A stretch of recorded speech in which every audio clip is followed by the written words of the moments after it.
Taiwan already has more than 50 representative offices around the world. What makes this representative office different from the others?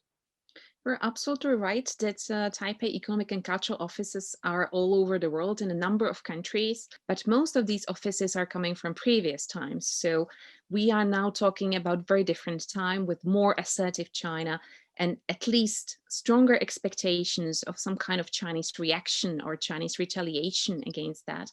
Plus, the name is, of course, interesting because usually we are talking about Taipei Economic and Cultural offices. Now we are talking about an office which has Taiwan specifically in its name. So that's quite an achievement, actually, from the Taiwan diplomatic service. What are the factors that have brought about this change? I mean, if you look at kind of recent history with Lithuania, we've seen they made a vaccine donation recently. There was also the withdrawal of Lithuania from this Central and Eastern European agreement with China. So these seem to be kind of related factors. What are how does this all fit together? Well, first of all, we have to start with the new government in Lithuania. So Lithuania has a new government who already signaled, even during the campaigns, they already signaled that they would like to base their foreign policy on promotion of human rights and values, European values. And we already have seen that towards Russia. We have seen it towards Belarus, towards Lukashenko regime. And that was, of course, followed also by the approach of Lithuania to the 17+1 format in China in general. As for the factors, there are twofold. First of all, as I said, they signaled they would like to focus on democracies, but second, there is also economic rationale behind that. So these are two interconnected. So it's not only the focus on values and the focus on different foreign policy, but there is also economic calculation behind that, and the idea that political and economic matters should be considered together when dealing with the non-democratic regimes, because in the end, non-democratic regimes are less predictable and less easy to work with on a long term. You know, this is not, as we say, it's not kind of a move that's necessarily confined to just Lithuania. We've seen other countries, notably in Central and Eastern Europe, such as the Czech Republic, such as Slovakia, kind of reaching out to Taiwan. Why are these Central European countries? Why are they doing that? Why this grouping? I think we have to go back and look at the larger context of the EU's relations with China. And of course, I'm always very mindful that the question is on Taiwan, so let's stick to Taiwan. But it is the reality of things that we cannot talk about the dynamics in EU-Taiwan relations as well as Lithuania-Taiwan relations without being mindful of the context of EU-China relations. So there is a shift in EU-China relations. We've seen that shift taking place also on a smaller scale in the 17+1 platform. As you know, that is the platform that China initiated or Beijing initiated back in 2012 to bring together 11 member states in Central Eastern Europe and plus 5 states from the Western Balkans in this platform for infrastructure investment and connectivity.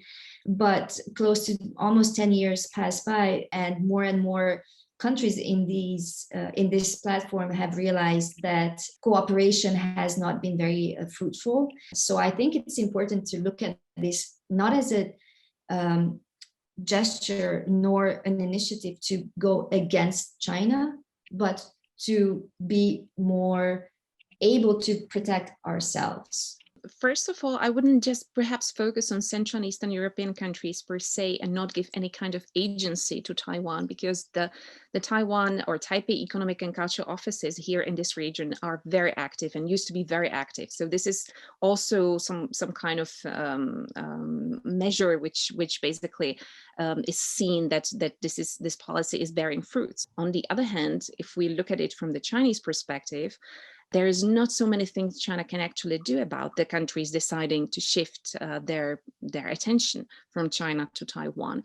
So there's also quite a low probability of China's retaliation, which enables Central and Eastern European country to have more leeway, bigger space for maneuvering than, for example, Western Europe. Well, I mean, that brings me on to my next question, which is kind of how has China responded to this, and should these countries, like Lithuania, fear some kind of reprisal for this action?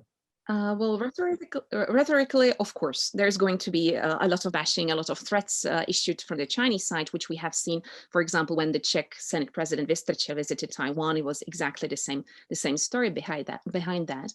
But in practical terms, China has very limited capabilities of retaliation. So politically, we are talking about no joint agenda whatsoever. So nothing Central and Eastern European countries globally or internationally would want from China. Economically speaking, Western Europe and Western investors are much more prominent and much more important for Central and Eastern Europeans, as well as other Asian investors. So South Korean investors, Japanese investors, also Taiwanese investors are much more prominent than Chinese investors in Central and Eastern Europe. And last but not least, we are part of European Union, so we are shielded against retaliation, direct economic retaliation from China.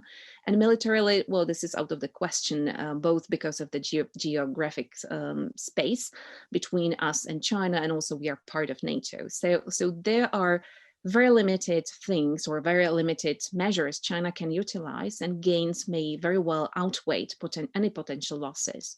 Saying this all goes ahead, because I mean, plans like this where Taiwan decides to set up a representative office in a country have been scuppered in the past. I mean, very recently in Guyana, there was a case of Taiwan hoping to establish an office, and seemingly all the plans being set for that, only for it to fail at the last minute. And there were accusations there, obviously, of influence by China.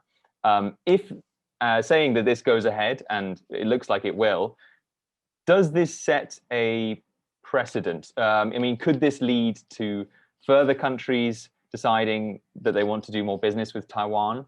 Or could this lead to other countries deciding that perhaps they want to rename their office and include the word Taiwan in that title? I do not exclude the value of Lithuania's decision to open office in Taiwan as a precedent. So I think Lithuania's decision sets a precedent for Riga and Tallinn to equally open an office in Taiwan in the future. If I may go back to the first part of the question, which was whether this is going to materialize, I think that this is actually, there's a very high chance that this is going to go through, because Lithuania is already seeing the gains from its foreign policy based on values. It just recently secured a NATO summit in 2023. There are some serious talks about their former president, Grybauskaitė, to be one of the serious contenders to be a new general secretary of NATO. So there are quite serious, I would say, stakes Lithuania has, not of course just linked to their approach to China or Taiwan, but also overall their approach to Russia and Belarus and so on. So I do see very high chances of this materializing. As for the second part of the question, whether it may inspire other offices, well, it depends on a number of factors. I think that most countries will adopt wait and see approach to see what kind of retaliation, if any, is going to come to Lithuania. Then they will do cost benefit analysis and decide whether this is worth it. And one Taiwanese lawmaker perhaps pushed it a little far, but said that he saw this as a form of dual recognition of China and Taiwan in Lithuania. I mean, do you see it that way? No.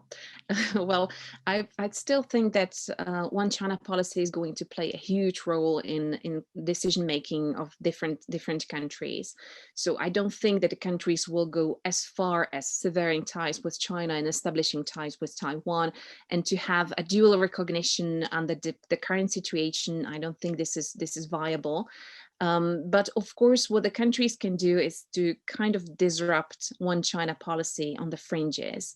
And that's exactly what this quite provocative move from Lithuania and Taiwan is doing. We need to be realistic, and we need to keep in mind that the EU's relations with China, even though there is a shift in the way we perceive China, we still remain focused on having an element of engagement with China. We should not expect any dramatic and big change on that front. And what do you think that Taiwan can gain specifically from its ties with Lithuania, I guess? I think, first of all, visibility in Europe. For obvious reasons, we know that the Taiwanese society as well as the government has prioritized relations with the United States.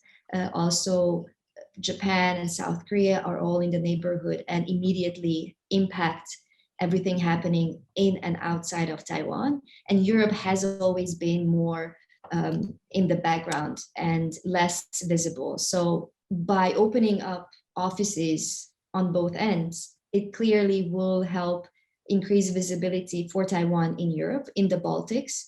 It will also help increase visibility for Europe in Taiwan. Visibility means raising awareness. That's why I speak about visibility, because it starts with the visibility, it starts with understanding, and not only understanding what Taiwan is, but what Taiwan stands for and what the commonalities are between the Baltic states and Taiwan, and also what this means for Europe to understand that the situation that Taiwan is in at the moment and not addressing that situation is not far away in Asia somewhere, as people in Europe see, because there are implications for Europe. So I think the visibility, the raising awareness and understanding of the implications of not helping or not acting is what is important. So I think it's significant for the near future.